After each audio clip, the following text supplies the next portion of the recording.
নমস্কার বন্ধুরা। তো এখন আমরা বর্তমানে ফেসবুক খুললে পোস্ট যথেষ্টই এবং কন্টিনিউয়াসলি আমরা এখন আর্থিকর কাণ্ড নিয়ে বেশিরভাগ পোস্ট দেখতে পাচ্ছি। তার মধ্যে যেমন কিছু কিছু পোস্ট সঠিক এবং তার মধ্যে আবার অনেক পোস্টই ভুল বা ভুয়া পোস্ট। তার মধ্যে একটা পোস্ট যেটা সময় বেশিরভাগ আসছে, সেই পোস্ট হলো রাজ্য সরকার 21টি উকিলকে হায়ার করেছে রাজ্য সরকারকে ডিফেন্স করার জন্য। এই পোস্টটা আমরা অনেকে দেখেছি বা প্রায় হচ্ছে ফেসবুকে পোস্ট করছে। তো তার সত্যতা আজকের আমরা আমার ভিডিওর মাধ্যমে আপনাদের জানাবো যে কতটা এটা সত্য বা অসত্য। তো সর্বপ্রথম বলবো এই পোস্টটা পুরোটা বলবো। যদি বলেন কেন, তাহলে বলুন রাজ্য সরকার কিন্তু 21টি উকিলকে হায়ার করেনি বা 21টি উকিলকে কেস লড়তে পাঠায়নি। এক নম্বর। 2 নম্বর জিনিস, যে যারা এই পোস্ট করছে তারা বেশিরভাগই বিরোধী দলের সঙ্গে যুক্ত, অর্থাৎ বিজেপি দলের সঙ্গে যুক্ত। তো সেদিক থেকে দেখতে গেলে অ্যাকচুয়ালি ব্যাপারটা যেটা হয়েছে, আপনারা যে পোস্টে দেখতে পারবেন রাজ্য সরকার হায়ার করেছে 2টি উকিলকে, বা সুপ্রিম কোর্টের অন রেকর্ড যেটা আছে সেটা লেখা আছে রাজ্য সরকার মাত্র 2টো উকিলকে হায়ার করেছে।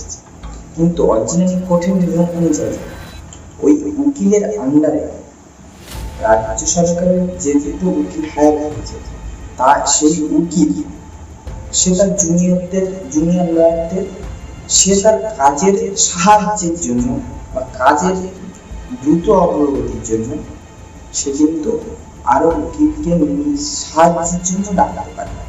তা কোর্টের নিয়ম অনুযায়ী যেটা হয়, যতগুলো উকিল কেস লড়ে তাদের প্রত্যেকে অন রেকর্ড থাকতে হবে, এটাই ব্যাপার।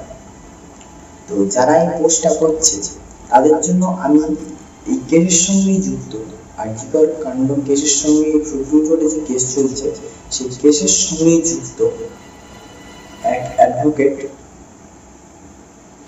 ওনার পোস্ট এবং উনি যে পোস্টটা নিজের অ্যাকাউন্ট থেকে পোস্ট করেছে সেটা আমি এখানে দিয়ে দিচ্ছি। এখানে উনি ডাইরেক্ট একদম স্পষ্ট ভাষায় বলে দিয়েছে যে রাজ্য সরকার কোনোভাবেই 21 জন উকিলকে হায়ার করেনি। এখানে আপনার পোস্টে দেখতে পাবেন, অ্যাকচুয়ালি ইংলিশে পোস্ট করেছে, বাংলা করলে যেটা জানেন রাজ্য সরকার কোনোভাবে 21টি উকিল হায়ার করেনি। রাজ্য সরকার অন রেকর্ড সুপ্রিম কোর্টের রেকর্ড অনুযায়ী মাত্র 2টো উকিলকে হায়ার করেছে।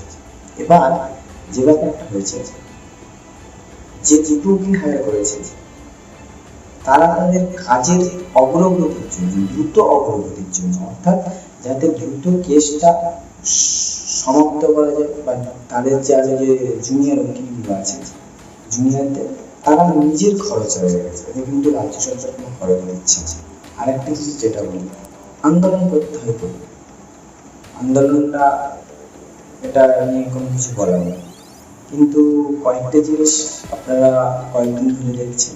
তার মধ্যে যে পোস্টটা দেখুন, হ্যাঁ পাঠিয়ে দিল। কি বলছে? আর এখান তো পরিষেবার লোক নেই, পরিষেবার লোক নেই এখানে। পরিষেবা পাচ্ছি না, অর্থাৎ যার ফলে চলে যেতে হচ্ছে বন্ডে সই দিয়ে রুগীর বাড়িতে। আপনি কাতর আবেদন জানালেন, তারপর কি বলা হয়েছে আপনাকে? তারপরেও তো দিল না, অথচ আমার উপরে চড়াভাবে কথা বলছে। কি বলছে? যে আপনাকে তো একবার বললাম, আপনি আবার একজনকে বলেছেন। আমি স্যার কী করবো, আমার রুগী ওষুধ দরকার, সে নাহলে তো আরও বেশি মানে অসুস্থ হয়ে পড়বে। তা তো শুনছে না, বলছে হবে না, চলে যান। আমি এমার্জেন্সিতে ট্রিটমেন্টের জন্যই এসেছি, কেননা অসুবিধা আছে বলেই এসেছি। সুস্থ মানুষ তো আসবে না, কেন আমাদের মতন প্রাইভেটে দেখানোর মতন ক্ষমতা নেই। 1000 টাকা দিয়ে ডাক্তার দেখাবো প্লাস আবার ওষুধ, এই জন্য আমরা হসপিটালেই এসেছি যে আমরা সেবা পাবো, কিন্তু কোনো জায়গায় দেখছে না, পুরো অলরেডি বন্ধ হচ্ছে। তাতে এবার আমরা কি করব বলুন, এতে তো পাবলিক মরে যাবে না। এই পোস্টটাতে মানুষ চিকিৎসা না পেয়ে মারা যাচ্ছে। তো সমাজের যারা জ্ঞানীগুণী ব্যক্তিজন আছেন তাদের কাছে এটাই প্রশ্ন যে আন্দোলনটা কি আসলেই গরিব মানুষের জন্য না আসলে বড় লোকদের জন্য?